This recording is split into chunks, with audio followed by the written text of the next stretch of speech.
Last year, 3 million of you joined me for a free virtual experience to help you focus and be well. Hello, Germany, Sweden, France, Netherlands, South Africa. Oprah. Great to see you. And now, a live virtual event. Welcome to WW Presents Your Life in Focus. Be the love you need.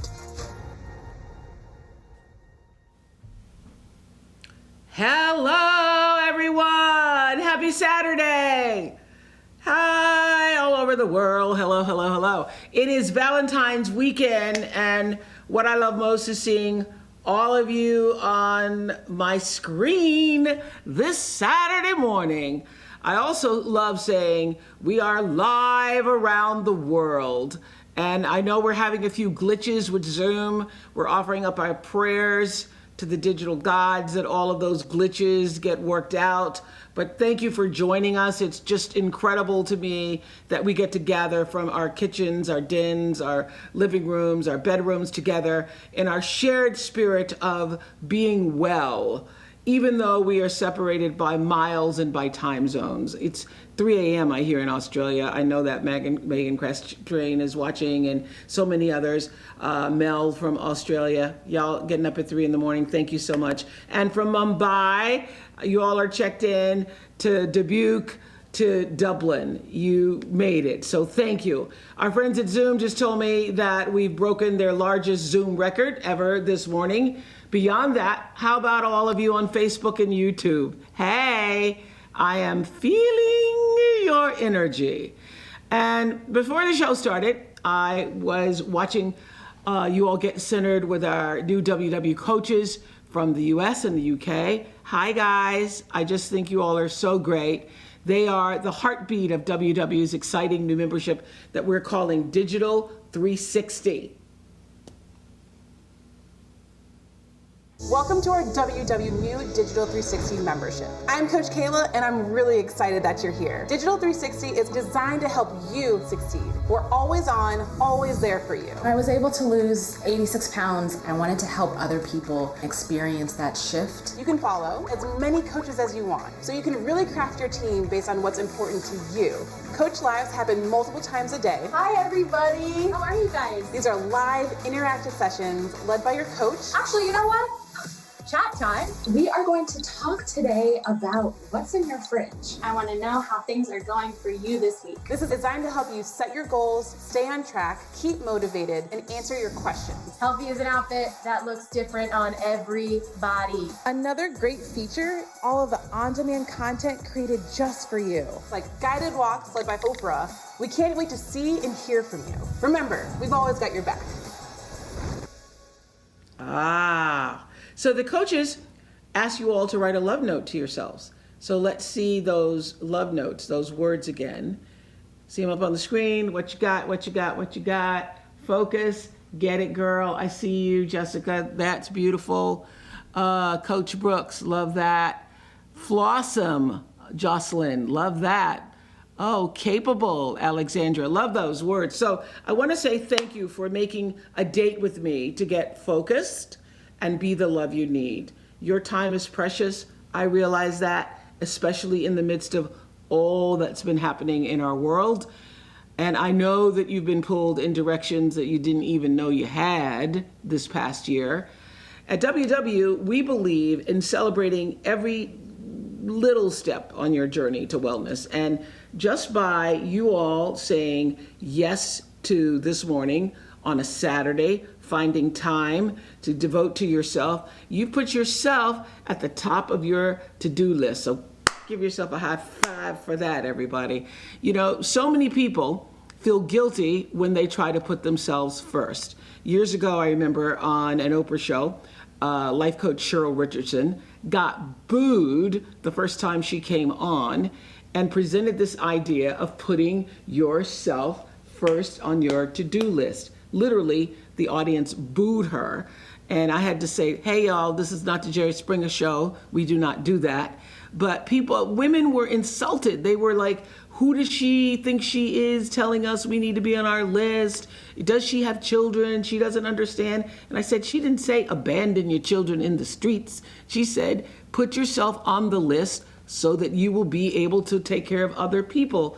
in a better fashion. So realizing that you are worthy of putting yourself back on your list is a profound expression of being the love you need. But here's what's really interesting. We all know the word love is a lot like wellness, wouldn't you say?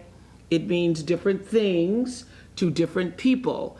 And there's so much emphasis on the love that other people can bring to you, to us, that we often forget that the central key to even bringing love into your life is being the love you want to bring. And, I learned that early on in a relationship. I used to date this guy named Bubba. I ran for, I was in the Miss Black Tennessee pageant in the 70s. And Bubba was my boyfriend at the time. That was his real name. And I remember that in the pageant, all the girls were getting these flowers from their boyfriends. But Bubba did not send me any flowers. Why would I expect him to? Because for my birthday, he'd given me a vacuum cleaner. But Bubba didn't send me any flowers. And I was mostly embarrassed, because all the other girls were getting flowers. And I remember Miss Black Ohio said to me, you don't have to worry about getting flowers in a vase if your man has put flowers on your mind. And I never forgot that. So I wanted to find in life a man who could put flowers on my mind. And I've been fortunate enough to do that with Stedman all of these years. And so it's important, I think, to celebrate Valentine's and to let that be a symbol of the love that you have for yourself and the love you have for your friends and the love that you have for your partners. But you want a flower on your mind, and every Valentine's Day, Stedman does the same thing. And that is sends me flowers from all of our dogs and writes a note from all of the dogs based on their personalities. And so I'm looking forward to all of my dog notes tomorrow. But one of the things that I really, really know for sure is that real love, the truest, the purest, starts within you. And for many of us, depending upon what happened in your life at an early age, it is the work of your life to heal yourself enough to give yourself the love that you need. So this morning is about looking at ways we can begin to do that, to begin focus on being better to ourselves. And it's not some big proclamation. It's what we believe in WW. It's the little steps. It's the little things. Loving yourself in ordinary ways that eventually become extraordinary. And then you'll be able to offer that in kind to others. You can't do it. You can't even begin to love others until you can do it for yourself. So who seems to be living this idea, literally breathing it in every day, from dancing in her nightgown and slippers or being perfectly imperfect when she's baking up goodness? Jennifer Garner, one of the nicest people on the planet, has been a ray of sunshine during these dark days of quarantine. So good morning, Jennifer. Hi. Morning, Oprah. Good morning, all the Galentines out there. All the Galentines. That's right. It's Day. Galentine's Day. I know. So great to see you. The way you have embraced this lockdown life has been an inspiration. And I read that you actually decided to seek out and to share joy in this moment, that was a decision. Yes, of course. Yeah, it just felt like, well, I need it. And the best way to manifest it for yourself is to share it. And so luckily, there are all these great ladies out there to share it with. And it just it's a virtuous cycle. Well, I know you have 3 children, Violet, Serafina, and Sam, a full-time career. I had the pleasure of sitting next to Violet at that event we were doing for Tom and Rita. Such a lovely daughter. And I know that giving back is a big part of your life. And we've been talking about, as you know, putting yourself on your to-do list. When life gets complicated, where do you fall on your own list of priorities, Jen? Well, I think everyone has moments where you are not on the top of your to-do list, but there are a couple of things. One, I always move my body. And that is for me. That's for my brain. It's for my happiness. I know that you're one step away from a good mood. And so no matter what, one way or another, I move. And for me, that's often like dance cardio. And the more people around, or obviously right now we're over Zoom, but that's okay because there are dance cardio classes and they're a blast. They're silly and they're fun and you don't even realize that you're doing cardio. So that's one thing. And the other is that when I am overwhelmed, I put myself first by saying, go gentle on yourself. Go gentle. You don't have to be everything to everyone, and you don't have to even be everything to yourself right now. Just never hurry, never worry. One step at a time. What is it? And just like remove guilt from the situation. Even guilt for yourself. Like, I'm not doing enough for myself today. Sometimes you aren't, but don't beat yourself. Just remove the guilt from it. That's a big step. Yeah, I'm writing that down, Jen, because I think that there is so much negative self-talk. You all know that, right? The moment you do something, you say, and, expletive, and then you start to badger yourself. I think if you can train your brain, which we all can do, I don't just think it, I know we can, to train your brain to do that thing instead of like, shucks, why did I do that? Or I can't believe that, all that is just to immediately focus on be gentle with yourself. I think that's really good advice, really good. That's a thing we can do. That's a thing we can do to begin to love ourselves a little more today. And you've said you understand this feeling of being trapped like so many mothers are expressing. Oh, Lord. I'm fortunate I don't have children. I had grown daughter girls staying with me for the past 10 months, and they know how to do their own homework. Girls. But I can't even imagine, y'all. I mean, if I had a hat, I'd take it off right now. To those of you who are doing it all, I mean, like, because you didn't go to school to be a teacher. All the people who are having to do all the work and now also teach your kids and be there for your kids, it's overwhelming. And while you're trying to juggle your own Zoom schedule for work, and while you're trying to be creative and write the emails you need to write and do the things you need to do and get food ordered and have it delivered and wipe it down. And I mean, it's been a little nutty, but luckily my kids are bigger. My heart really goes out, and I am with you, Oprah. I tip my cap to all the moms of toddlers and little ones. Mine are Sam's almost 9 and then 12 and 15. So they're pretty self-sufficient and great about what they need to do. I saw your post the other day about how your daughter Serafina was fascinated by the idea of a yes day from a book that she had read. And a day of yes has not only become a family tradition, you loved it so much, it's now a movie. Yes. This is so much fun. It's what everyone needs, is just the feeling of yes. And my daughter, Sarah, when she was 3, she was so obsessed with this book. I read it to her every night. It starts off, I'll just show you this one page with all the no's in the calendar. And it's maybe tomorrow, no, nope on a rope over my dead body. And it's no. And at the end, it says yes. And she just dreamed of a day where she could ask for a picnic and I would say yes, have ice cream for breakfast and I would say yes, stay up late, camp outside, whatever it is. And so we started doing them then, and we've had 9 now. She's 12. Maybe we missed one in the middle there. They always tell me there's one year I missed, but they're silly and fun and just a great excuse to break the rules. And a couple of years ago, I thought, I want to make a movie. I had done a couple of darker characters. I want to put joy in the world. I want to bring joy into my life. I want to just manifest it. And so this is the perfect movie to sit on it's on Netflix on March 12th. And it's the perfect sit on the couch with your family, cozy, cuddle up, smile on your face movie. Well, thank you, Jennifer. I don't know anybody who doesn't love you, any conversation that anybody I know I've ever had, they all just talk about what a kind, generous person you are. So what we're seeing on Instagram is just a manifestation, I think, of who you really are in life. So all the best to you. Can't wait to see you and give you a real hug and not just virtually. Thank you so much. You too, Oprah. Thank you so much. Thanks, you guys.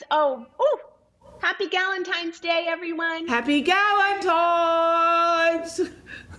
It is so perfect that Jen Garner dropped by because it is Galentine's Day, and she really does feel like she is that friend who we, all love and who will bring you soup. She'll do it. Everybody I know who knows Jen says the same thing. She brings you soup when you can't get out of bed. She's always, always so thoughtful. Galentine's Day is meant to be a celebration of the love between friends. So anyone invite their bestie to join the Zoom today? Anybody do that on Zoom with your besties? I know my bestie Gail is out there somewhere. You know how I feel about best friends. I always say I never needed therapy because I have Gail. Imagine what it would feel like if you treated yourself with the kind of love that you feel for your closest friends. Creating a stronger, healthier, more connected life begins by becoming your own best friend. That's not just a slogan or a quote or some rhetoric, it's the truth. So are you able to bring yourself joy? Can you be your own solace or offer yourself comfort rather than criticism, or do what Jen said, say, stop the negative talk, be gentle with yourself.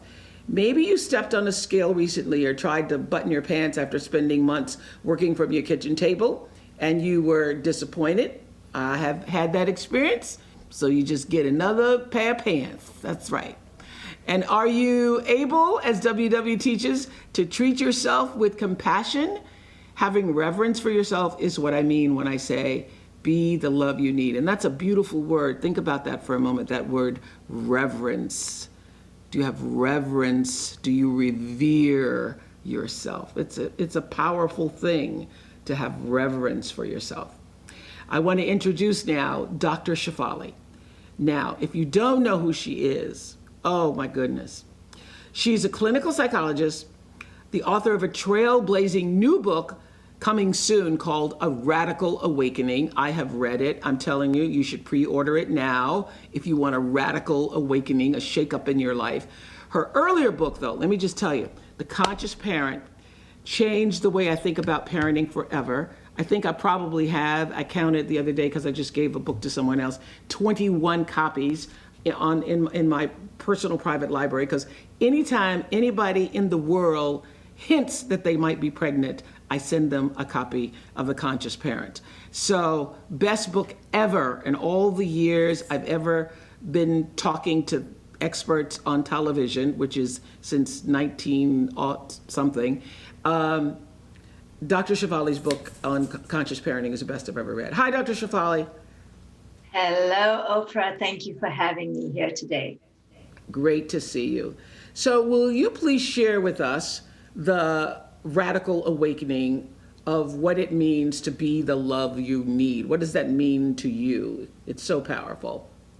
You know, this conversation around being the love you need is one of the most profound and pivotal conversations we can have. So I'm so glad to be part of it.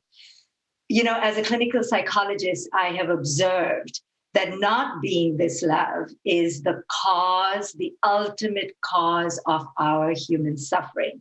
Across the board, as a psychologist, I have observed family after family that there is one common human denominator, and that is the childhood abduction of our authentic self. You know, as children, we were raised to be puppets and minions and soldiers in our parents' and culture's army, to fit into the boxes that they imposed on us. And because of this, we gave up our authentic self. We suppressed our truth. We became anything they wanted us to be. Oh, you want me to be a pleaser? Okay. You want me to be a comedian? Okay. You want me to never show my feelings? Okay. You want me to control and micromanage and overachieve and produce? Okay.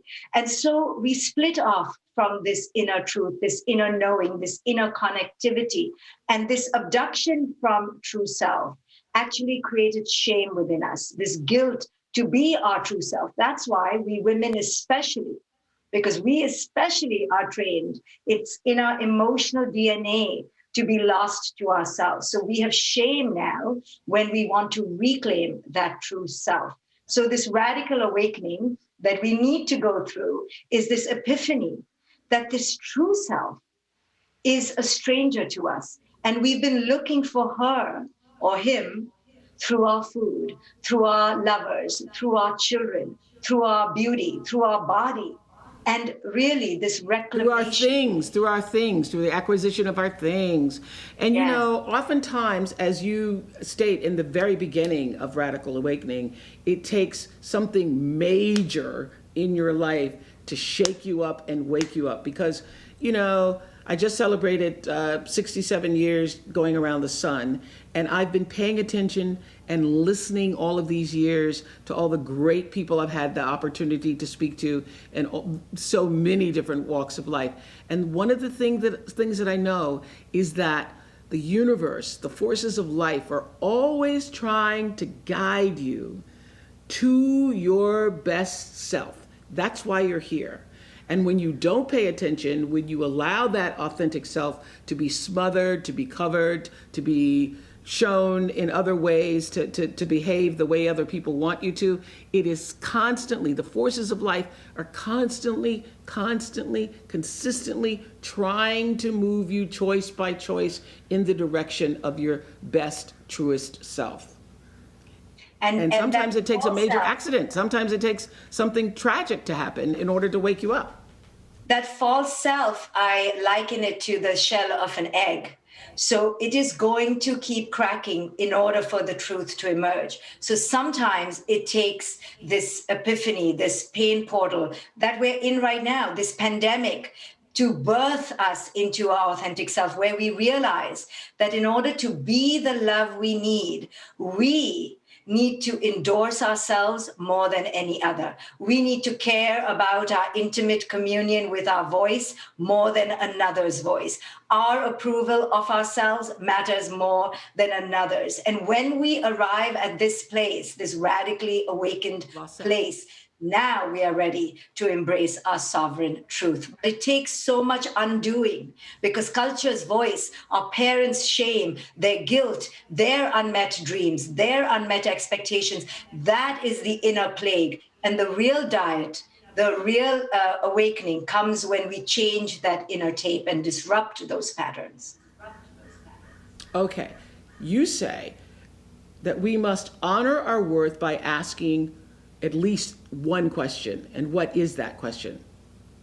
Well, in every moment, we have to understand that we can align with who it is we truly are. So every choice can match how we truly feel. So we need to ask, does this role, does this yes, does this no, does this choice match with how I truly wish to feel? And when we turn inward and keep checking in with our truth, with our voice, and let go of the false voices, now we begin to align with our authentic truth. Well, I know that for so many people who are joining us today, you make choices, because I did this for years. You make choices not based upon what you feel. You make choices based upon what you feel you have to do. This sense of responsibility, this sense of obligation. So how, I think that's a beautiful question, but not everybody is in a position of their life where they can just make choices that are in alignment with how they feel. I now do that, but it has taken me years to get to that point. It's not like, oh, I'm going to hear you say this, and now tomorrow I'm just going to make choices that are in alignment with exactly how I feel. Because we've been trained to do things on the outside. We've been trained to be attuned to the external voice. So what we are talking about today is a paradigm shift, that we need to now stop the doing and stop the external craving and shift it around to the internal and the being. This is the paradigm shift. And yes, we have to go on a journey We have to reclaim that truth because we have so left that inner child on the sidewalks of our childhood in puddles of tears with broken teddy bears. So now this journey involves going back on this quest to reclaim who we left behind. But until we do this, Oprah, we will be foraging the earth for love and worth on the outside, from lovers to Botox to butt implants to careers. We'll be searching. But it's right here, and this is the paradigm shift that we have to go. I know. The Wizard of Oz. I mean, one of the greatest spiritual teachings. Everybody's out here looking for the yellow brick roads in their life, and it's always, always right here in your own heart, in your own backyard. Now, I know you believe that by sharing, Dr. Swali, our stories, we collectively rise. So let's do that now by getting out our workbooks together and learning where we are on our self-love scale. This is just a fun assessment of how you think about yourself and the love you have for your own person. Today's workbook pages were included in the email that we sent you all when you registered at www.com, Your Life in Focus. So you can still go there now to register and get your workbook, including all you folks watching on Facebook and YouTube. But if you don't want to do that, we're also going to put the pages up on the screen, and you can either write down your answers at home, or if you're on the Zoom, you can enter your answers at the prompts on your phone or laptop. And then Zoom is going to tally our collective scores so that we can all find out how we're doing in loving ourselves. Okay, look at the top of your workbook. This is the love intention that I want you to remember as we move through this exercise. So the ability to give ourselves the love we need is the most valuable gift we'll ever receive. All love begins with the love we have for ourselves, showing ourselves loving kindness when we get off track. Like Jen said, be gentle with yourself. Tenderness in times of trouble. Reverence in both moments of elation and uncertainty. Help us to become stronger and ultimately healthier in all ways. This is how we're going to score. First, number 1 is not me at all. Number 2 is sometimes me. And number 3 is often that's me. Number 4 is, that's me. Okay. Now, read through each question and select what most resembles you. And then we're going to register that into the Zoom poll. Or you can just write it down on a piece of paper. Okay? Remember, this is a check-in to give you an idea of where you are in this moment. Number 1, I appreciate and accept myself at any point in my wellness journey. Is that not you at all? Is that sometimes you? Often that's me? Or number 4, that's me. Okay? I appreciate and accept myself at any point in my wellness journey. All right? Number 2, I have a self-care ritual that is important to me, and I make time in my day to prioritize and practice it. Is that not you, sometimes you, often you, or that's you? Number 3, when I get off track, overindulge in a favorite food, hello potatoes, or skip a workout, spend more money than my budget allows, I'm able to change course without a lot of negative self-talk. Is that you? Sometimes? Often? Not. Number 4, when I'm alone, I rarely feel lonely. I am able to create joy for myself. Have a great party of one. Is that you? Sometimes, often, not.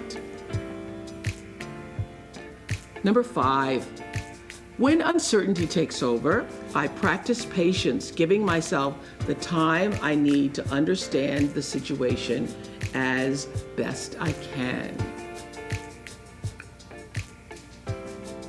Not me at all, sometimes me, often that's me.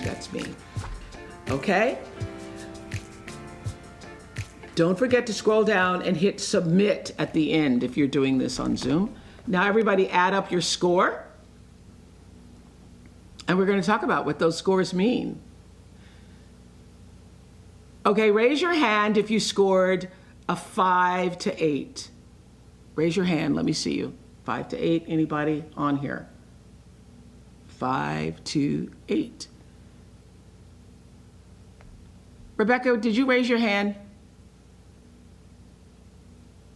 Yeah, Rebecca, no, you did not raise your hand. Okay. Nobody scored 5 to 8. This is good. Oh, George, did I see your hand there? Tell me what? Hi, George. There's George there in a burgundy sweater, it looks like, guys. Pull him up.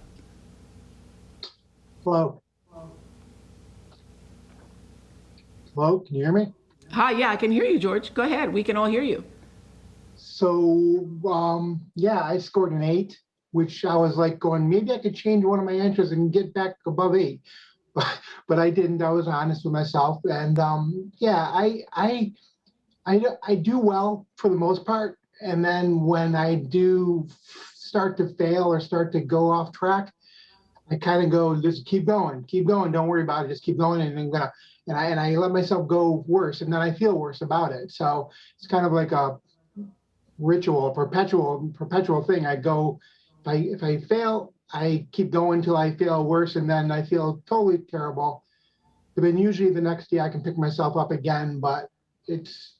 What about that beautiful advice we just got from Jennifer Garner about, being able to tell yourself, be gentle with yourself, George? Well, so George, this is what your score and everybody else who scored 5 to 8 says about you. It seems like there's an opportunity to actually show yourself more love, and this will help make it more likely to achieve what you want, replacing, as we've just said, negative self-talk with some kinder thoughts. Be gentle with yourself.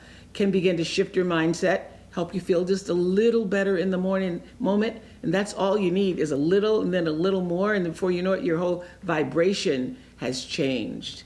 So thank you so much, George, for being honest enough to share that.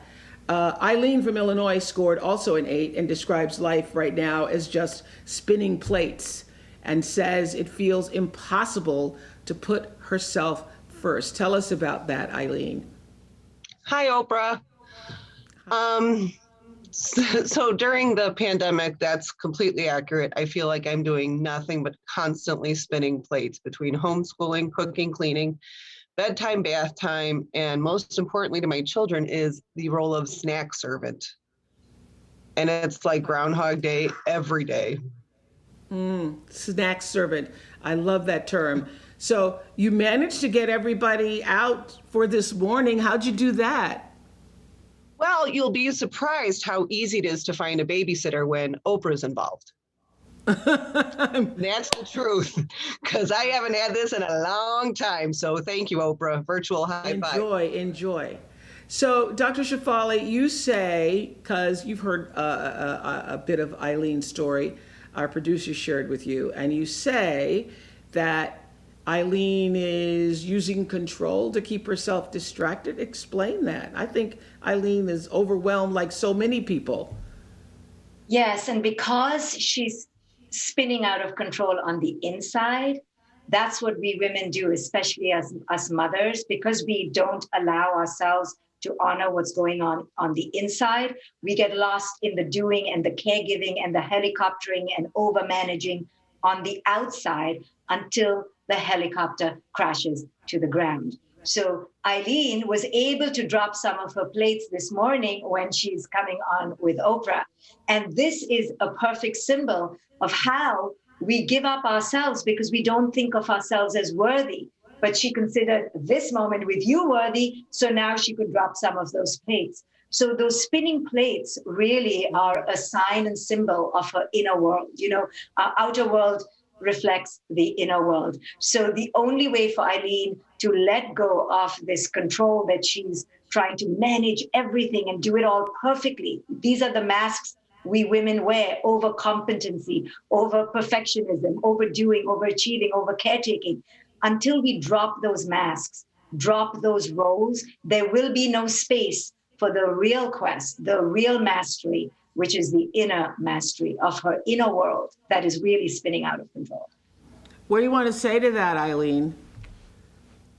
You know what? I feel there's a lot of valid points, that there's so much going on. I almost feel like I'm constantly in turmoil because I'm everything to this house, the teacher, the cook, the cleaner, and I've always loved and appreciated teachers so much. I really appreciate them more now than ever because I've taken on their position, and I know how hard they're working because doing anything in real life and then doing something on Zoom are two different things. Being in person is so much easier.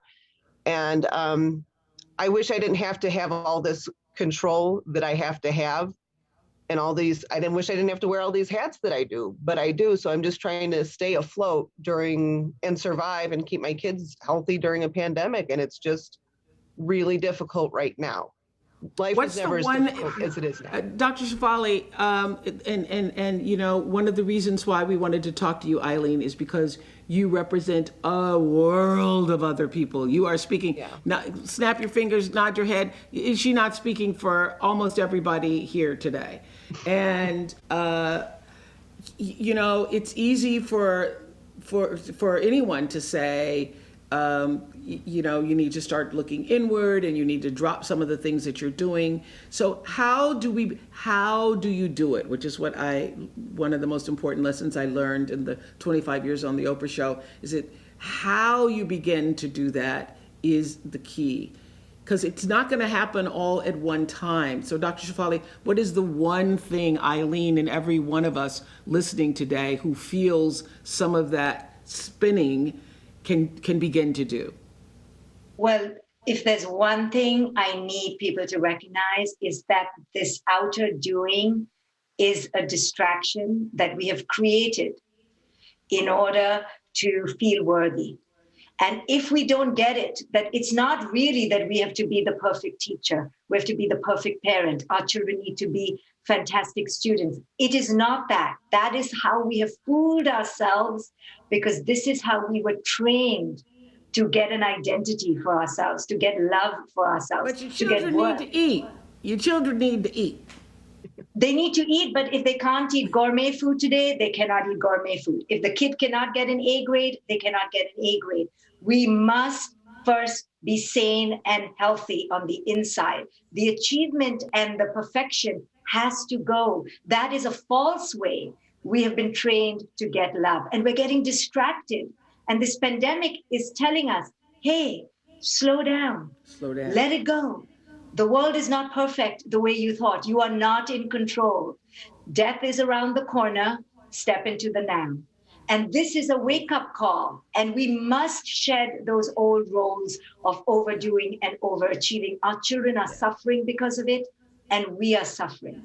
So it's not. We need a longer conversation. We need a longer conversation about this, because I know this for sure, that this pandemic is here to help us move forward into the light. And if we don't use this moment, the moment will be lost forever.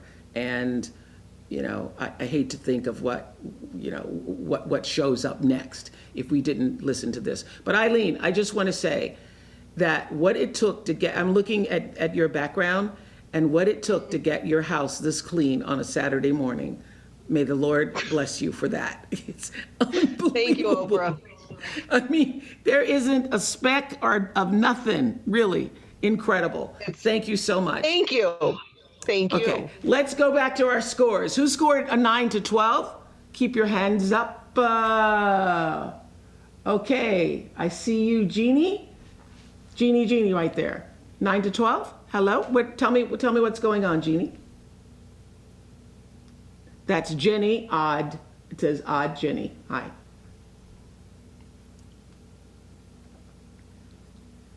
Me. Yeah. We hear you. Yeah, I do hear you. Okay. It's Good happening. morning. Where are you zooming from? Stockton, California. Oh, good. Hey. Yeah. So 9 to 12. It's probably easier for you to forgive others than it is to forgive yourself. Yet there's no reason not to direct the same or more kindness and compassion your way. What's going on in your life? I find that I give advice to my friends, but I can't take my own advice. And I've always been that way, but it's so hard to like listen to what I want to say to people and hear it for myself. It's really difficult to get past that. And it's something I have started working on. I finally reached out and started speaking to someone to get my mental health on track. So we've started talking about that and giving myself positive enforcement to say, yeah, you have struggled, but here are why you've succeeded and what you're good at, what you've done so far. It's okay that mistakes have happened, but you're moving forward and they are making you who you are. So it's okay. So to embrace those mistakes, but also learn from them. Well, the fact that you're here this morning and that you are self-aware enough to be able to express that means that you are obviously on the right track. So give yourself a big high five for that. Jenny, give yourself, as we're going to give you a big high five for that. Thank you. Thank you. Patrice scored a 9 and says that negative self-talk takes over when she gets off track. What's going on, Patrice? Hi, Oprah. Hi, Dr. Shafali. Me supporting myself is really a work in progress. I try to be kind to myself, but then the negative self-talk and constantly comparing myself to others kicks in. To help fix that, in 2020, I made a vision board. On the vision board, I decided to focus on my career, losing weight, and finding a romantic partner. Then the vision board went completely out the window. I tried to stop the negative self-talk, continue with that, continue with the vision board, but I just feel stuck. And I'm wondering, what should I do? Dr. Shafale. Well, the thing about these vision boards is that it's gotten us all confused. So I think I want to challenge us all to create a completely revolutionary, transformed vision board. Most of our vision boards are about who we want to be in the future. And because they are about who we want to be, it's about who we are not in the present. Right there are two big mistakes. One, it's future-based. Two, it's lack-based. Then we often put a perfect body on the vision board, or a mansion, or a Bentley. Again, we're focusing on objects, not feelings. So the external, the lack, and objects takes us further away from the present moment. So instead of the vision boards that you're creating, and we have been trained to create, let's create a new daily vision board for the now. So these are the kinds of questions that we can begin asking instead of just pasting pretty looking, shiny, glossy things on the vision board. We can ask each day, who am I today? Am I being my truest self today? And what do I want more of in my life right now so that I can be more authentic? What do I not want more in my life right now so that I can be my truest self? What do I need to do now to arrive at a new inner state of being? And when we begin to focus on the being state in the moment, in the present, now we shift from craving and lack and the what if in the future to the now, to the abundant, to the plenitude, to the what is. It is a return to the present moment, Oprah. I mean, we have to train and retrain our mental muscle because we've been so conditioned to look out there. We need to now start pointing that finger to the inner state of alignment every single day. Yes, it's a moment by moment practice. So I agree, and you said this at the very beginning too, that it's a daily journey, and it's an ongoing process, and it never stops. But do you not think that having long-term goals, are you saying that a person shouldn't have a long-term goal or vision or idea about what they want to do in the future? They can, but it can be a trap because then you're just focused on something way out there. And in the moment, that doesn't match up. So I rather us shift the paradigm to let's start with the present moment. Is my current moment aligned, expand that to the current home situation, to the current relationships, to the current career. Stay very tight and connected to who am I now, and extricate, eradicate all that I am not now. And as you begin saying no to the dysfunctional, to the toxic, to the unworthiness that we feel, to the shame, as we start letting that go and shedding that, now the true self emerges with power and might. And the true self begins to tell you, now go next to that place, now go there. It's a very intimate connection. Yeah, I see what you're saying. So what she's saying is that you want to be able to have a vision for your future, but have every step that you take, every choice that you make in the now move you in the direction of that, so that you're not focused on what's out there, but you're focused on what's happening in this moment. That's a great way to live, is to have the vision, but let every you agree? But Oprah, look at what this pandemic showed us. We were so ready to go to Tahiti and Bali and all these fancy places in 2020 in the summer. I know I was. And the pandemic showed us there is no future. There never was a future. There never will be a future. The only time zone we have is the present. So it has been the most marvelous wisdom teacher, albeit through pain, because we humans seem to be suckers for pain. Yeah. We only seem to really crack that egoic shell through pain. But look what it's taught us. There is no future. So I teach all my clients, your thoughts are about the future, and they're based in lack. These are the two things we do, future and lack. Come back to the present. Where are we now? How do we clean up our life in the now? What do we take out in the now? And I'm telling you, when you reorient your life to the present moment, you not only emerge more sovereign, you also allow yourself to play with life. You know, when you get fixated on that outcome, on that four-year college, on that Ivy League education, on that skinny body, then you're not open to something that could happen like this pandemic. When we are open in the now we can play with the now. Now we can enjoy in the now. We're not just fixated on, oh, my future did not happen. We stop living based in the future. We must focus and expand our consciousness to the present. Yeah, the now, that's been the greatest teaching, most beneficial lesson I ever received, is being able to just be in this present moment. And it's actually what's gotten me through the pandemic, is just focusing on how I'm feeling right now, not what's going to be a month from now or 2 months from now. None of us would have predicted that we'd be still in this situation 11 months later. And I've gotten through it just concentrating on the present moment. Is this helpful to you, Patrice? Has this been helpful? Yes, this has been extremely helpful, and something I've actually been working on with a counselor. So she's been trying to get me to see that, but the way you explained it really brought it home a little better. So thank you both. Okay, and you don't even have to pay me. No counseling fees here for me or Dr. Shefali. Okay, thank you so much. Bless you in the journey. Okay, back to scoring. How about a 13 to 17? That means 13 to 17? Oh, that makes sense. All of y'all on here. Hello, Alexandra up there with your 15. Self-love is definitely part of your personal toolkit. Means you use it often. Hello, I see you, Jamie. But there are those moments where more self-acceptance without judgment could work well for you. Think about what helps you. Show your self-love. Identify ways to bring that into life in tough moments. Okay, that means y'all are doing really okay. 13 to 17, really doing okay on the journey. Of course you would be. That's why you're up here on a Saturday morning. Okay, who got 18 to 20? Hands clapping, because you're giving yourself the love that you need. I see you, Joyce.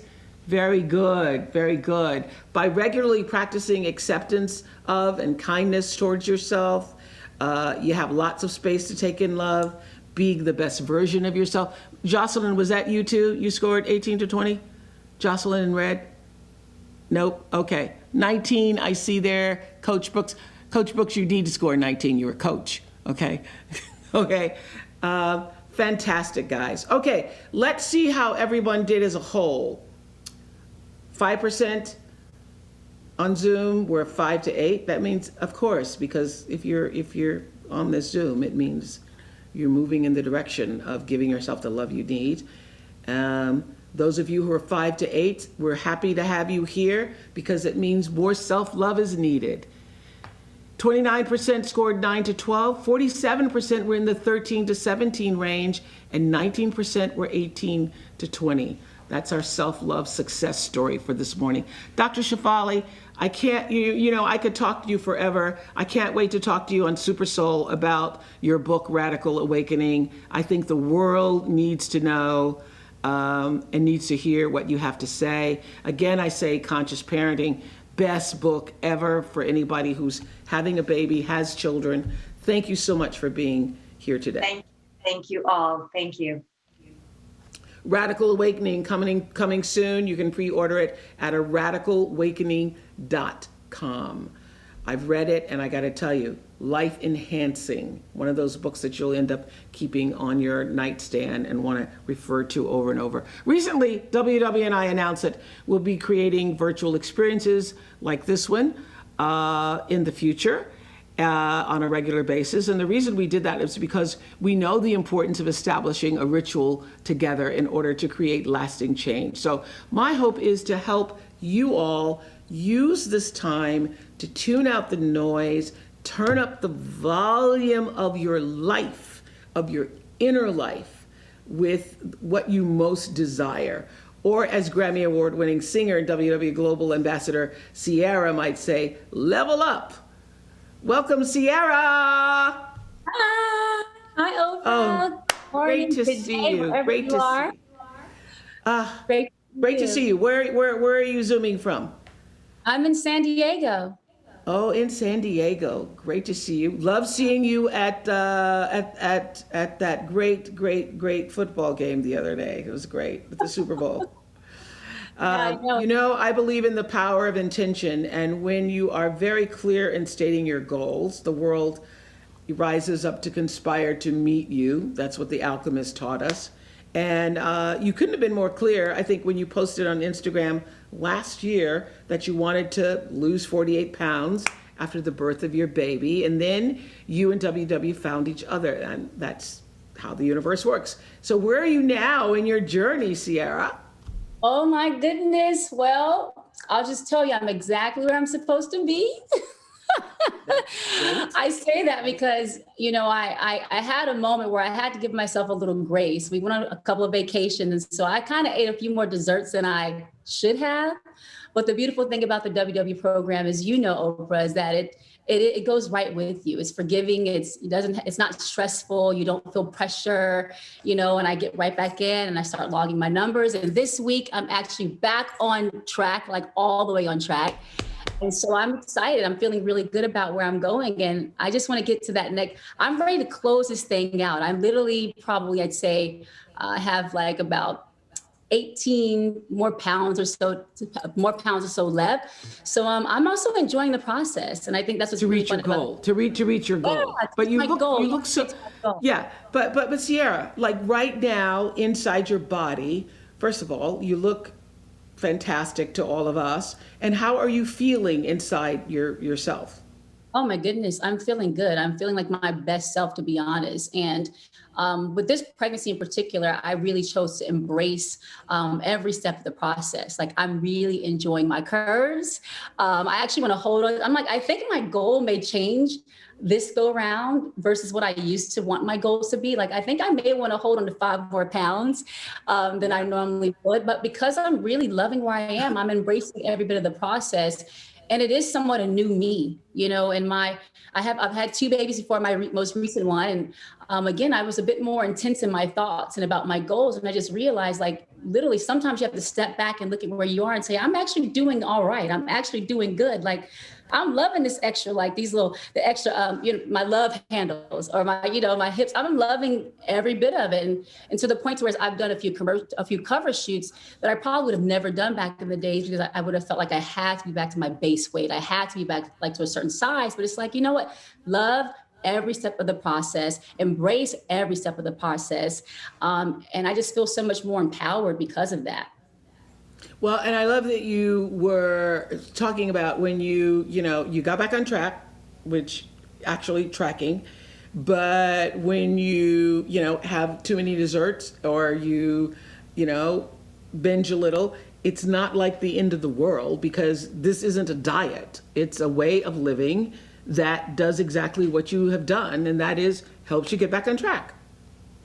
Yeah, absolutely. It's a lifestyle. It's about total wellness. It's about the big picture.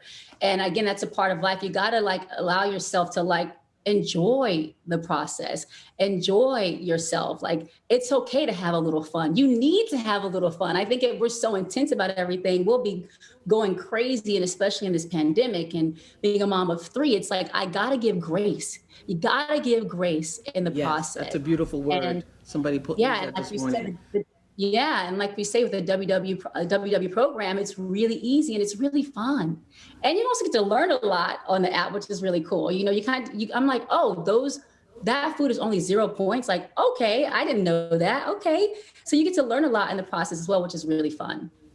Yeah, what I've learned is to track look up what the points are before you eat it, because after it's when you find out, oh, that was 14 points.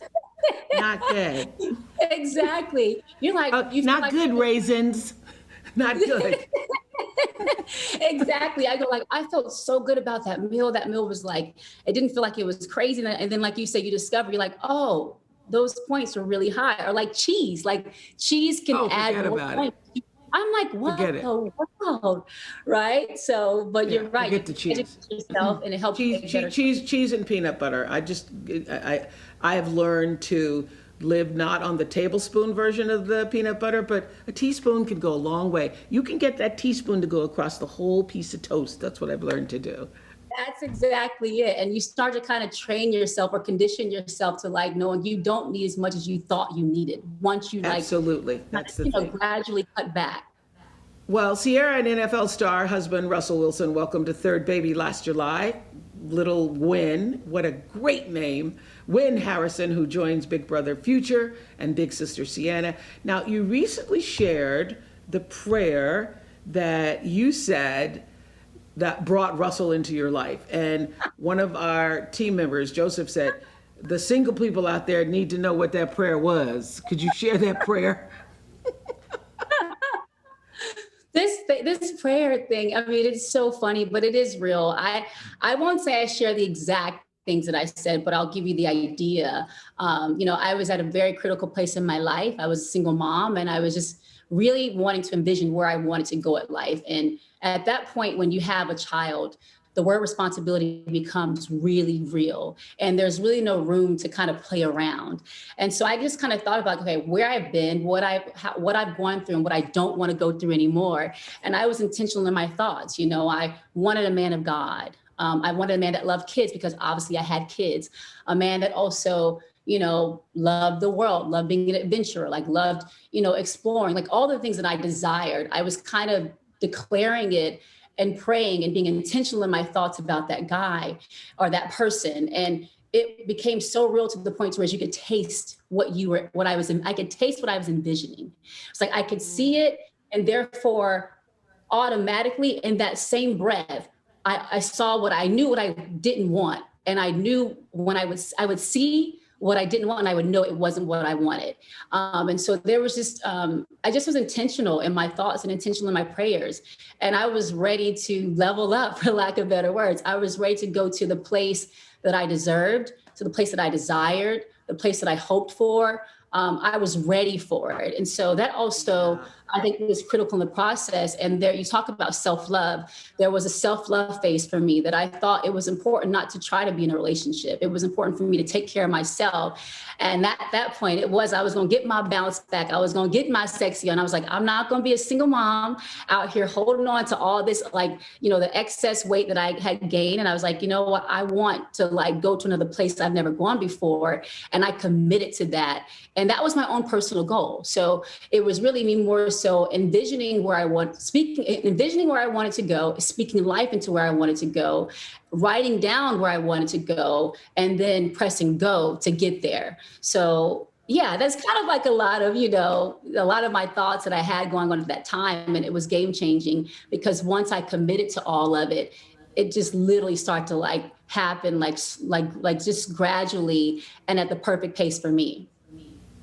Well, as you know, we've been working on our workbook this morning, Sierra, and will you stay and do the next exercise with us? Of course, I'd love to. Okay, everybody, take out your workbook pages right now, right below the self-love score. You'll see a gratitude space to write down 3 things that you're grateful for today. I started doing this years ago.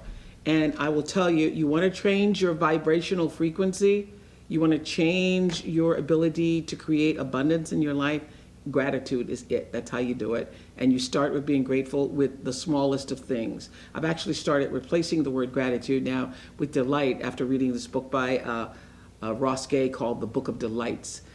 Delight is one of my favorite words, because I know gratitude gets overused a lot now. I remember in the 90s when I first started asking people to do this, nobody even knew what we're talking about. Now everybody talks about gratitude. But once I started living in this space of being thankful for the smallest of things, I can't tell you how, well, you all can see a lot of the rewards that I've received. And a lot of the rewards that I received, you can't see because they're internal. But I feel blessed all the time, no matter what the circumstances, because of this practice of gratitude, especially during a pandemic. And I have seen that when I was not as faithful in being grateful, or at least conscious about being grateful, things seem to go awry. And I would say, what is going on with me? And I think, oh, I haven't been disciplining myself with this practice of gratitude. It is literally my strongest spiritual practice. So whether you call it gratitude or thankful or my new favorite word, delight, take a moment to write 3 things that you are delighted by, that you are grateful for. And Sierra, I want you to share what you wrote. All right, so I have down first, I am grateful for breath. Just simply the gift of being able to breathe. My husband and I get to go to the. Can you all hear Sierra? I can't hear her. Oh, can you hear me now? Stop a second. Okay. I can't hear Sierra. Can you all hear? Okay, I can't. Can you guys hear me now? Okay, you all can? Okay. Okay, now I can. Go ahead. Okay, perfect. Go ahead. I was just saying I'm grateful for the gift of I'm grateful for the gift of being able to breathe, for breath. I'm grateful for breath, being able to, just take a breath, knowing how much of a blessing that is. My husband and I, we get to go to the Seattle Children's Hospital, and we deal with patients of many kinds, some that are, literally on their deathbed, to those that are fighting for their lives. And you just go, I'm just thankful to breathe. I'm grateful for breath. So that's my first one that I have. Then I also have, of course, I'm grateful for my family. I'm grateful for my family. It's a blessing to be with them, especially in this pandemic. They talk about finding the silver linings. That's been mine. And because I know I'd be running all over the place otherwise. And so in the midst of the chaos, just being able to spend time with my kids day in and day out. And it gets crazy. It's not always pretty, but it's a blessing to be with my kids and to be with my husband more than we've ever been able to because of the pandemic. It put us in these 4 walls together, and I'm grateful for that. And then thirdly, I'm grateful to wake up doing what I love doing and knowing that what I do blesses me with the opportunity to give back to others. I'm just grateful for that because I know it's a blessing considering all that we're going through. And I'm driven to find ways to keep, taking my blessings and blessing others with them and finding ways to give back. I'm super driven to do that because I know the circumstances could be different. And I'm humbled in this process as well because I know where I came from. And so I just, those are my 3 things that I have. Breath. I love that. I love that. And we never forget where we came from. That's why success feels so great when you've worked to get there and you never forget how you got there. Thank you for sharing that. I wrote health because, first of all, I spent 321 days at home without leaving. and recently left, went to Maui for my birthday, and then came back to do this with all of you all today. But 321 days, and with Stedman and our, daughter girls from South Africa. Wonderful, wonderful, wonderful experience in terms of getting to know each other and bonding as a family. And I say this, a year ago, last year, I think I was in San Francisco or getting ready to go to LA with the WW tour. And during that tour, I think I was in stadiums all total like 120,000 people, shaking hands, dancing, laughing in people's faces, people in my faces, selfies. And that's when the pandemic was moving through the world and our country.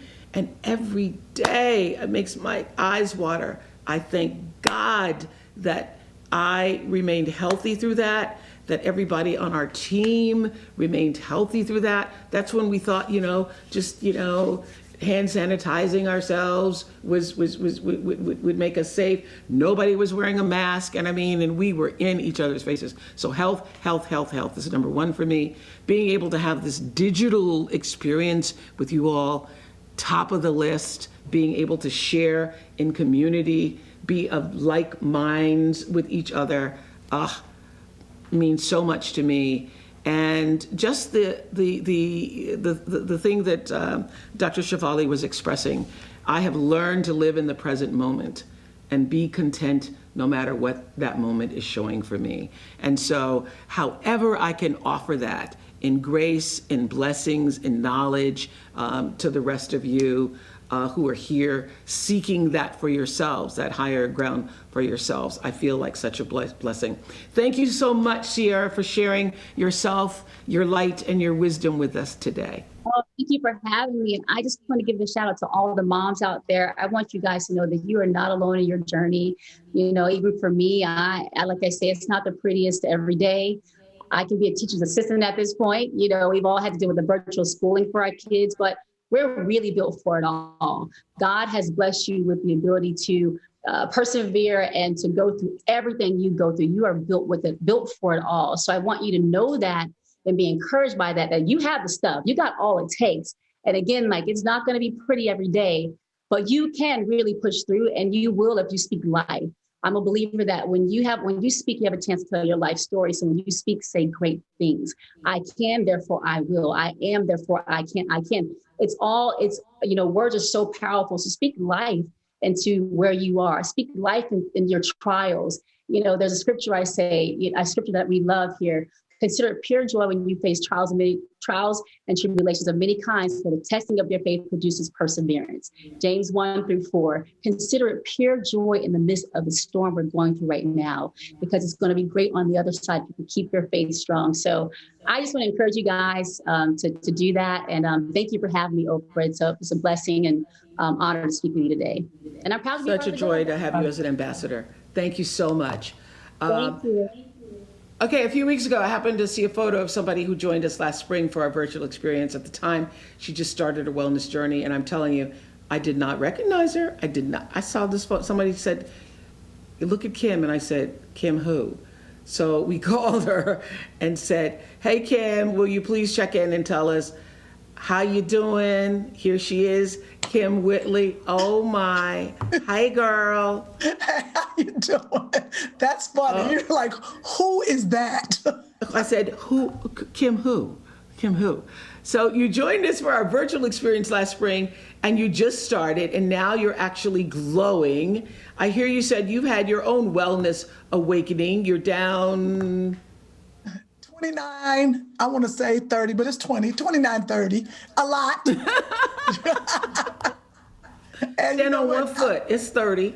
Let's take that. But the real thing is not even the number. It's about how you feel now. You made a list laying out exactly what you're doing. I think that's what is so inspiring to people. So let's hear what that list is. This is Kim's How I Did It list. How I did it, and first I got to say, thank you to you and WW. I'm delighted in this journey and how I did that. I learned my new word. Well, I had to, last year when we started this, I didn't I wasn't really a believer, I'll be honest with you. I was like, here we go again. And I did something like what I found out with this program is that doing something that takes the smallest effort got me the biggest results. And I'm still just delighted. And my first thing is I closed down the refrigerator, closed down the kitchen at night. You gotta close it down. I take water, grapes, WW popcorn, and all my work to my bedroom. I don't walk past the refrigerator because it calls me. It's like, come here, Kim, feed me. Yeah, so take everything. And you just go in your room, do your work, don't go back in. So you have a rule. So 8 o'clock is your shutdown time. 8 o'clock is your shutdown. Shutdown. But I have some healthy snacks with me because I'm a snacker, but it's okay if you just take some little things and some water, because if I'm reading a book, I'm watching TV, it's just a habit. But you do not go in the kitchen. It is shut down. Matter of fact, no one else go in the kitchen. I don't want to smell food, but I just shut it down. Okay. That's number one. And then number two is I make, I found these great recipes on the app, but I make a slow cooker meal once a week. Like I make the taco soup or the vegetable soup, which is fantastic because even with the taco soup, I take the WW tortilla chips and crunch them on top. Fantastic. And this is a meal that I can eat on the run, and my son loves it. Crunch too. I love the tortilla chips on because I have just a little crunch in my soup.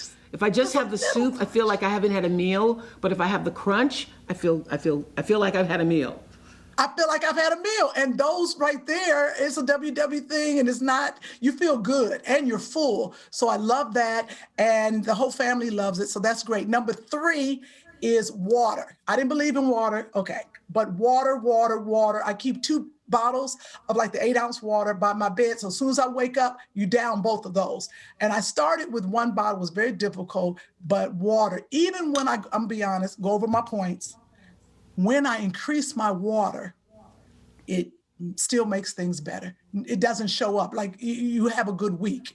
So water. And the biggest thing I learned is we have to move. Now, I don't work out. I started last year, I couldn't do 5 minutes on the elliptical, but I started where I was. Like I was okay with that. 5 minutes, I did it. I did 5 minutes in the morning, 5 minutes at night. But then I found out I talk on the phone too much, Oprah.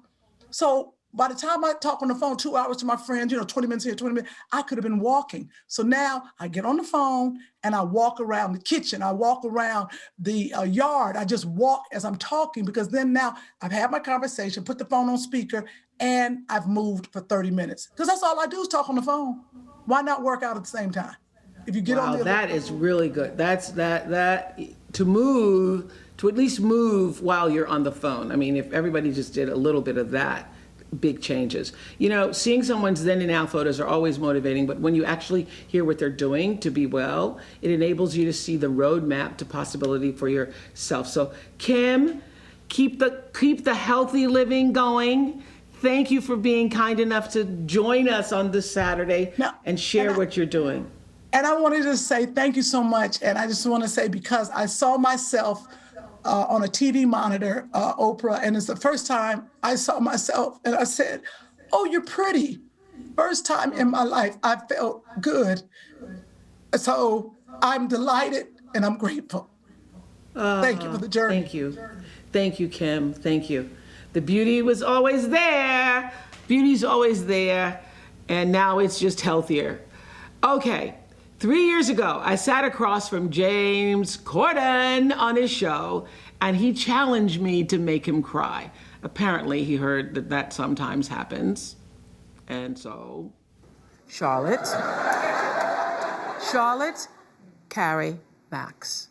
Once on my show, Father said, every father has a dream for his children. Oh, shut up.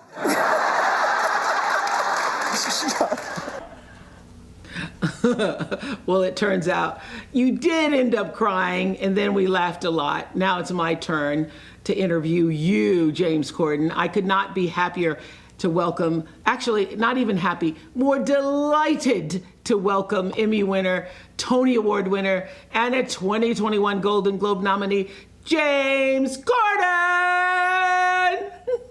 Hi, James. That was a lovely intro. How are you? It's so nice so to see great. you. How are you doing? So good. I was actually just so pleased reading about your career, preparing for our little talk this morning, and realized I didn't know until I was doing all this research on you that you have won 10 Emmys already. Yeah, no, I know. I'm equally as shocked as you are. That's Yeah. the Do truth. you have them all in the same place? Do you have them all? Do you know what? I keep them all in a cupboard. I hide them all away because I don't know that it's necessarily good for me to see them every day and think, look at me. Like, I think that's where you can come unstuck if you start to think you're a bit more of a dude than you really are. So they're all in a cupboard at work, and one day I guess I'll look and take them out and look at them. But right now I think it's better to always just try and look forward, I think. Wow, that's so interesting. You know, you've said that you are on a lifelong quest to make your audience happy. And before I read that or heard that, I could feel that in your show. I mean, you know, we share this in common, doing a daily show. And the thing about a daily show, you're only as good as the last show. So it doesn't matter that you had the greatest guest, 2 weeks ago. Tom Cruise can come and jump on your sofa, as was the case with me, but you still got Wednesday. What you gonna do Wednesday? And then Thursday's coming. But I can say that one of the reasons we were number one for 25 years straight is because I intentionally sat with the producers talking about, on a daily basis, before every show and after every show, how do we use this show as a force for good in the world? And I think that the audience could feel that. And I can tell you that whether you have those conversations or not with your producers, I can feel that your intention is to make us feel happier. Your intention is to delight us. That's so lovely that you would see that intention, because we have always talked about just joy, really. Joy being the currency. Joy is the thing. We just want, as best we can, to be a slice of light, if you like, a bit of levity, whether people are watching it when it's on TV, in the middle of the night, or when they find it on their phone the next day. That's all we ever really want to do, is for it to be as joyful as possible, particularly in this last year where, I don't know, I've really felt very concerned that the amount of our audience that are watching the show on their own and don't have that massive human interaction. So let's try and be the friend the other side of this screen, and know that we're feeling things at the same time, and we're going to try and pick you up whenever we can. That's always been our journey. So coming from you, that means a great deal that you would think that about our show. It really does. I think that, I feel that, and I think everybody else feels it, whether they've been able to articulate it or not. But because I am so aligned with intention and know that you don't get a result unless the intention was there for what we're feeling and seeing, that it's actual spiritual law that for every action there's an equal and opposite reaction, and before there is even an action, there's an intention for that action. So that happens all the time with everybody. So what you're looking at the result, and we feel you every night. I love that you tell each carpool karaoke guest that they are in a safe place before you film. I mean, yeah, we do. We always. Yeah, go on. No, go ahead. I interrupted you. Oh, yeah, no, we do. We always say, because I think when it really came from when that idea started, which was, we're talking about the biggest stars in the world, so well, are never on their own, always surrounded by people makeup artists, publicists, security guards, managers, assistants, all of these people around them. And here is a segment where we take all of those people away and put them in a follow car, and it's just the two of us talking. And I think when we first started, people were a bit like, "Oh, I don't know if I feel comfortable doing this." And then once it became very successful, people would then come with an element of nerves of like, "Oh, well, these are doing well," and all these things. And so we would just sit at the start and I would just say, all we want from this is for you to just shine so bright. We want you to look great and feel great. And in truth, all your working day for the next hour and a half or 2 hours or however long we're shooting for is to have a great time. And if you have a great time, then this will be great. And anything at the end of this shoot, if you say, "Oh, that bit, I'm not sure, I want people to know that," it's gone. We're never going to be the show that goes, "Well, you said it and it's good for our ratings." If we want you to feel as comfortable as possible that we're in this together as a collaboration. And I think that's really been part of the success of it, really, is people feeling at ease to talk freely, to be as stupid as possible, Well, you know what's so incredible about it is and has become a cultural phenomenon. I mean, as many people watch carpool karaoke as watch the Super Bowl. I mean, it's and I know that when you first started it, you certainly had no idea that was going to happen. It started why? Because Well, it started because we were just thinking of how do we, making these shows every day, like you say, you really need your tent poles that prop the show up, really. And we had done a sketch at home for a brilliant charity called Red Nose Day, which is comic relief here in America. And we'd done this sketch, which started with me in a car singing Wham songs with George Michael. And this sketch, loads of people watched it. Loads of people were involved in it. There was ex-prime ministers and Keira Knightley and Paul McCartney and England soccer captains and all these people. But the thing that people would really talk about would be me singing this song with George Michael. And while we were talking about the show, and we'd only just moved to Los Angeles, and all anyone talks about is the traffic. I think because you can't talk about the weather. Do you know what I mean? Yes. The weather is what the weather is every day. So people go, "Oh, how did you come in? Do you come in on the 10 and then take the 6 and the 405?" And I don't. There was a great, I think, Saturday Night Live skit about that one. Oh my God! Yes, true. We talk about the 405 being backed up and the 101 and that's what we do around here. So we were like, I wonder if there's a sketch where I pick up the biggest stars in the world and they help me get to work using the carpool lane. And then we came up with this name, Carpool Karaoke, where we were like, well, this feels like it's great. And I naively thought, oh, loads of people will want to do this. And then there's a little game we can play actually with all of the people that are watching, all of the WW crew that are watching this now. If everybody, just in your head, you don't have to write this down, just think of a recording artist who's alive. Just think of any recording artist. And has everybody got one? Everyone's got one? Yeah. Okay, they said no. And that was it, really. Everybody said no to it. And then, I mean, God bless Mariah Carey for saying yes, because if she hadn't said yes, I don't even know if our show would have been on the air for more than 3 months, She took a real gamble on us, and we will always, always love her for it. Yeah. Wow. That's funny. Everybody think of a name. Well, they said no. That's really funny. They did. Vulnerability is incredible.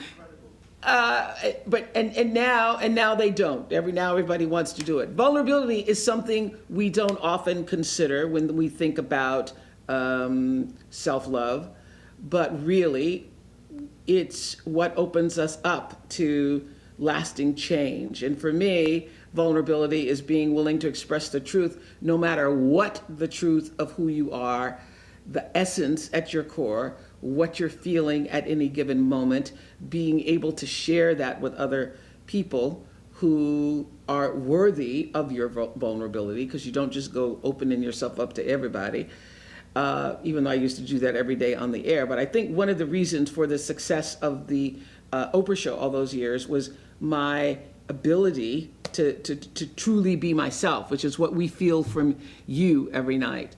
And you know this, James, that when you're able to do that, you opened a door to a higher, truer expression of who you're meant to be. And I recently was rewatching, in preparation for today, the video you shared when you announced that you were joining WW.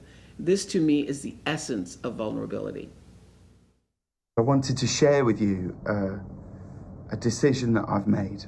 I've realised that every year for the past decade, probably even 15 years, on January 1st, I've told myself and anyone that would listen that this is it, this is the year, I'm going on a diet, I'm gonna lose a load of weight, I'm fed up with the way I look, I'm fed up with being unhealthy, and this is it, this is the year I'm doing it. And because of that, I've, over Christmas, eaten everything that's in the fridge, because in my head, in January, I'm starting this diet and it'll be a success. And as you can see, well, it hasn't. And so I contacted the people at WW and I said, look, can you help me with this? I'm gonna do it. I'm gonna embark on this year of health because I absolutely believe that they have the tools in place to make this the year that I really do make this change. Wow. You know, you don't often hear men open up like that. And that was, I could feel the purity of that. And I know you feel that weight loss is a different experience for men than it is for women. How so? Well, I think because I'm sorry, just even watching that video, it makes me feel quite emotional, if I'm honest, because I really have felt that every year. I really have had that feeling of like,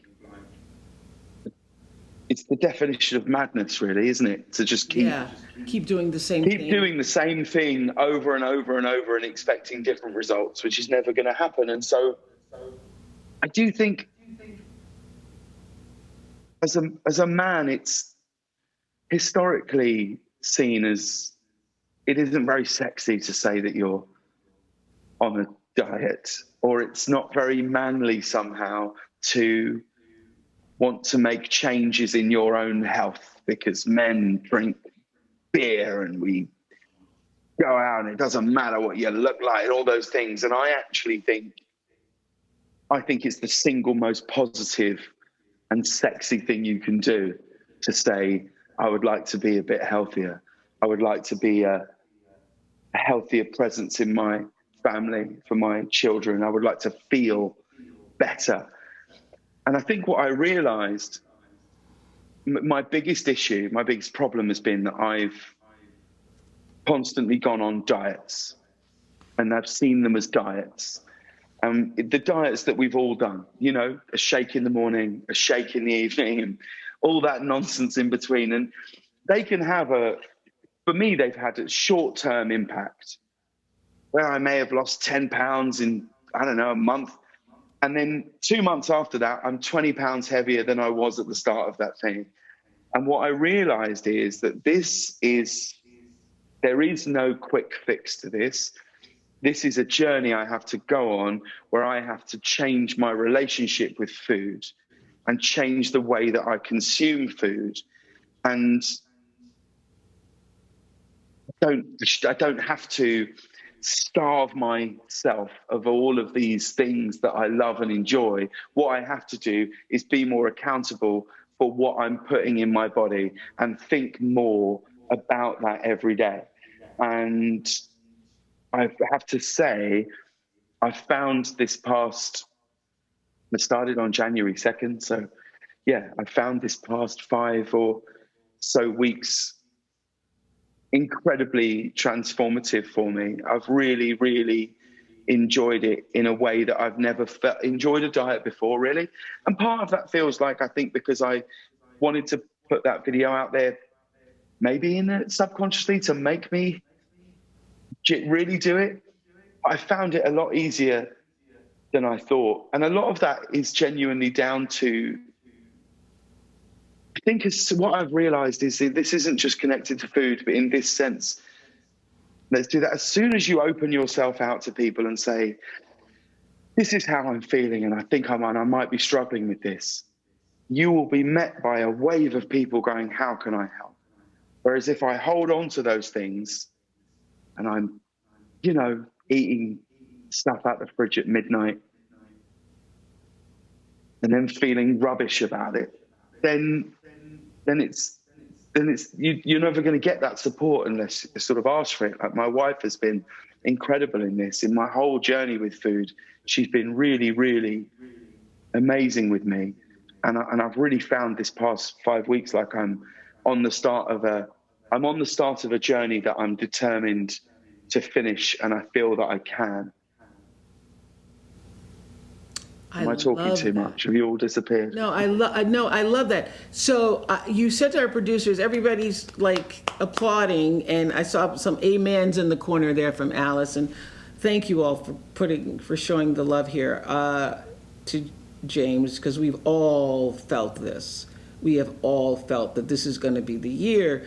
Monday's going to be the day. And year after year, you tell yourself the same thing, and it's the cabbage soup, and it's the military diet, and it's the green shakes, and it's the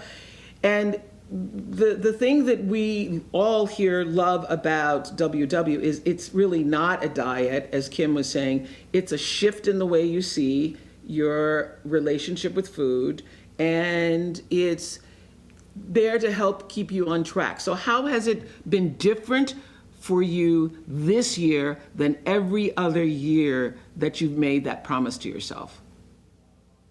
Well, because I'm not kind of going, right, that's it, I'm on a diet. So bread, gone, carbohydrate, gone, chocolate, gone, everything gone. I will now only eat this disgusting, and it is disgusting, quinoa, awful thing, and it doesn't work for me. So it was my wife's birthday about a week ago yesterday. It was my wife's birthday, and we decided, let's get a takeout. And we got a takeout from our favorite restaurant. And I knew that we were getting this takeout, so I planned what I was eating that day accordingly. And I had a really good meal. I didn't eat the dessert or anything, but I had, it was a meal I would order regardless of whether I was on this diet. And then the next day, I picked up where I was and I carried on. And I sort of went slightly over my points, but not to a point where I went nuts. And historically, I've always been either on a diet or I'm off a diet. So as soon as I have broken, I don't know if people would associate with this, but as soon as I've broken that chain, I would use that as an excuse and go, oh, well, I've done that now. I've broken the diet. So I might as well eat this pint of ice cream and go and get a burger because it's done now. It's broken. See, who am I? I did it. I thought I could do it and I can't, so now I'm done. And actually what I've realized is, no.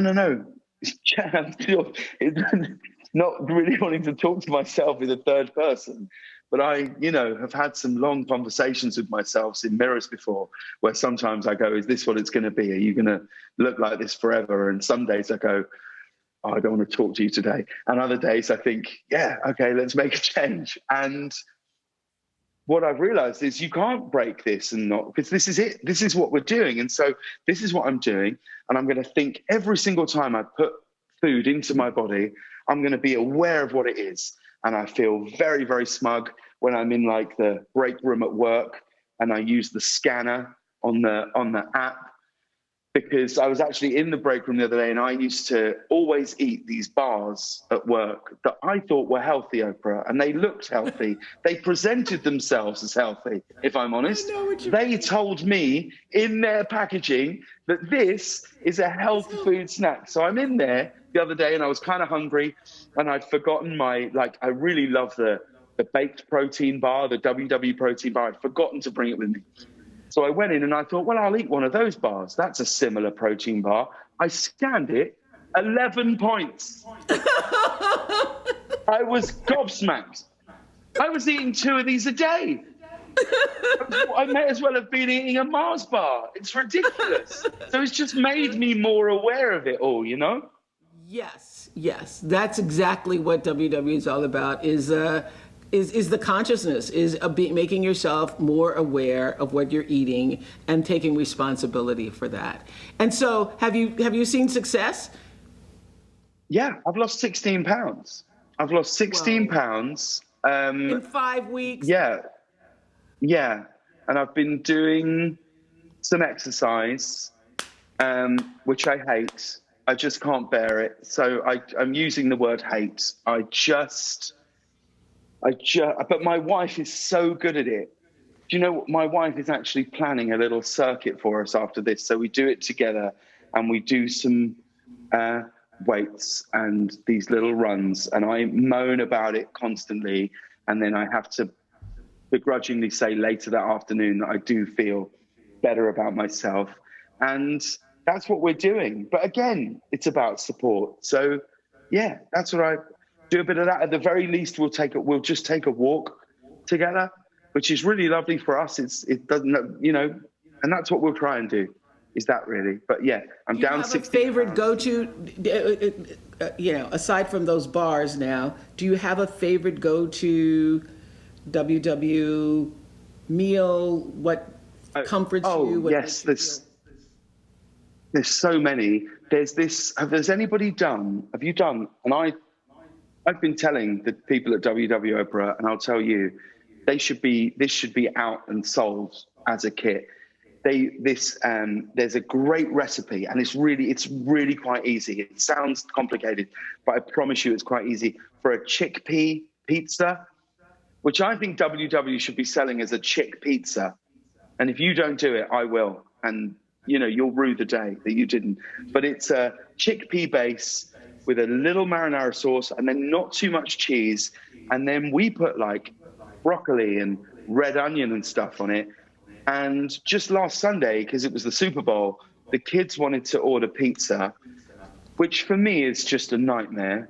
Like, it's enough for me to just go and sit in the car while they eat it, because I just can't not pick. Yeah. I just can't. One slice is one good slice is 10 points. Yes. Yeah. Yeah, but that would be all right if I could eat one good slice. But I considered one good pizza. So me and Jules said, well, why don't we do this chick pizza? Oh my word.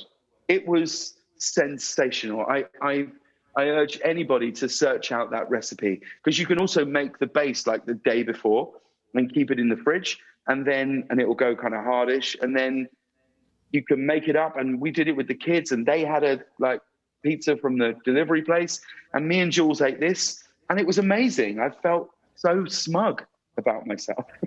I love that smug feeling. Okay, let's do a speed round. What's the last show you binge watched?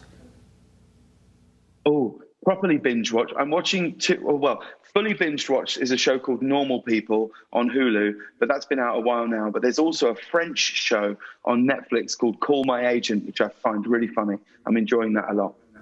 Okay, who's your dream carpool karaoke passenger? Oh, wow. It has to be Beyonce, doesn't it? I think. Oh, yes. Oh my God. You will break the internet. You will break the internet. We'll see. I don't know. I don't know if an internet could exist after that. Okay. What book is on your nightstand right now? Oh, it's right next to me. You'd like this book, Oprah, actually. This is the book I've been reading. It's called Post-Corona, From Crisis to Opportunity. It's by Scott Galloway, who's a brilliant author. And it's just about essentially how the world will be different, how we've all, even if we don't fully realize it, gone through this and changed in some way. And what are we going to do about that? And I'm really enjoying it, actually. I'm about a third of the way in. Speaking of that, what is the first place you want to travel when it's safe again to do so? Oh, well, I'd love to go and see my mum and dad. So it would always be it would always be London for me. We're so used to them being out here they would often come twice a year for a month at a time. And they are missing our children so much, and our children are missing both of their grandparents. So it would be there, but all my family are on WW now. Did you know this? My sisters are on it and they're doing great. My parents are on it. They have, because I used to go with my mum to formerly Weight Watchers meetings when I was like 11 or 12. And it's the only thing that's ever worked for my mum. And she's always struggled with her weight. So my sisters and my mum and dad, because of the time difference, we can't ever be there. Every 3 weeks, they do a Zoom WW weigh-in. And they clap each other if they've done well. They're properly so good. Terrific. Yeah. This lifestyle's better when you share it. So I've heard you say that the pandemic brought you and your family closer together. Is there a new hobby that you discovered during the pandemic? There's a new hobby I've got, which is I just hiding in the bathroom to just read and write emails. That's my new hobby. I'm just got to nip to the bathroom, kids, and I could be in there for 40 minutes, just reading and writing emails. No, I tell you the thing that we've really enjoyed, which always feels slightly strange saying that during such a turbulent time, is because we haven't had guests on our show. We tape our show earlier now, so I get back every night for kind of what we call winding down time in our house, which is books and talks, and that is something I have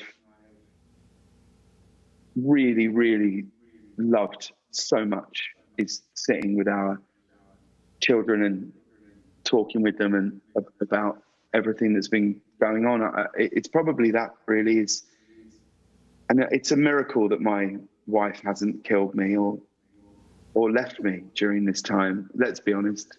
Who'd want to walk a mile in her shoes? But she really does hold our whole family together, and it's been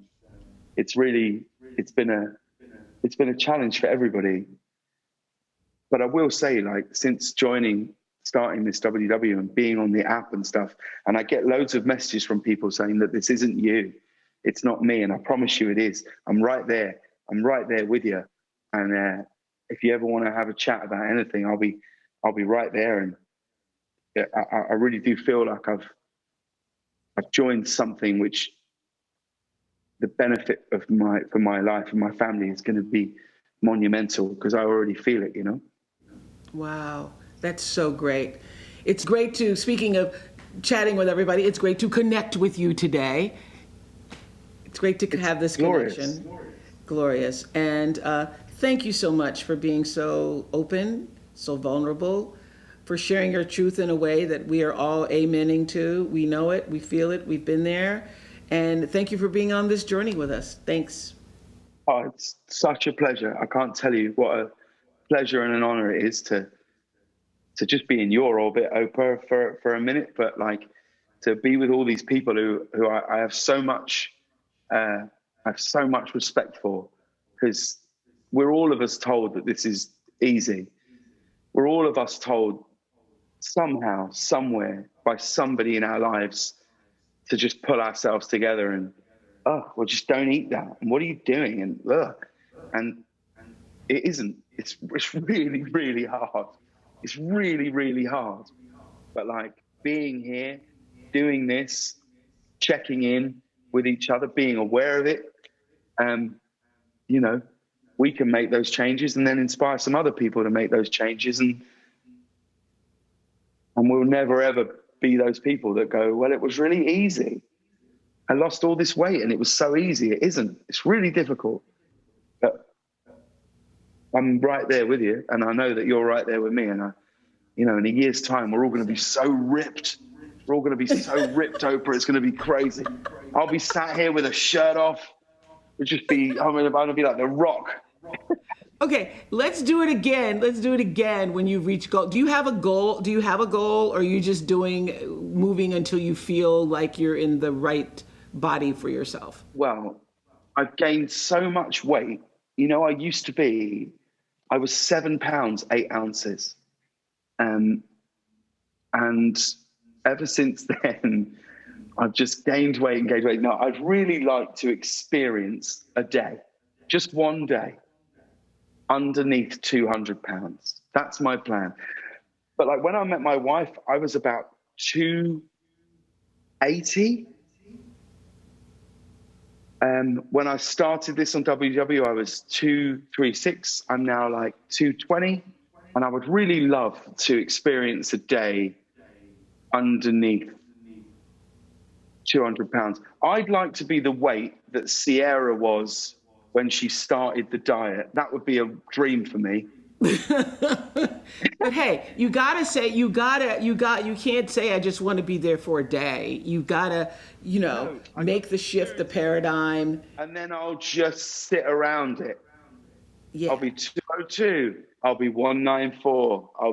Because I know that this program that I'm on now, I know the way that I'm eating, that I can sustain this. So I really just want to try and push this off. And then I'm certain that when I get to that weight, I'll still look in the mirror and think.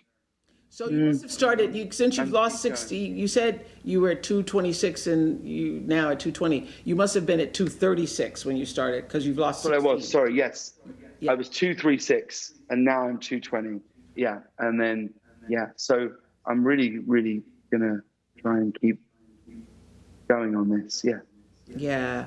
Well, thank you so much. We love talking to you today. I enjoyed it so much. When I was there and I asked you about your children, the dream that you had for your children, and you jokingly started to tear up, what is that dream that you still hold? Oh, man, I'd really like them to be happy. I'd like them to be happy, good people. That's my dream more than anything else, really, is them to just find whatever it is in this world that makes them happy and do that. And that would be the best thing that I think I could ever wish for them, because I think all the other stuff is irrelevant really after that. Yeah. So I'd really love them to be happy and find the thing that they're good at and run with it and never give up on that. That's what I'd really, really love. I wasn't joking when you made me cry. I was genuinely serious.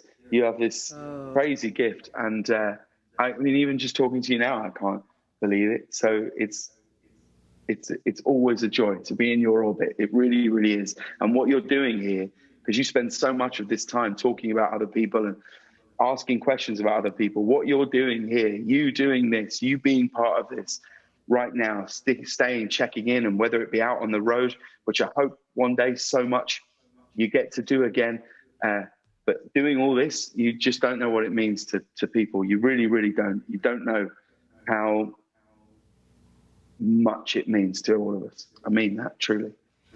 Thank you, James Corden. Thank you. Have a beautiful Saturday. Love See you to the soon. family. See you later. Okay.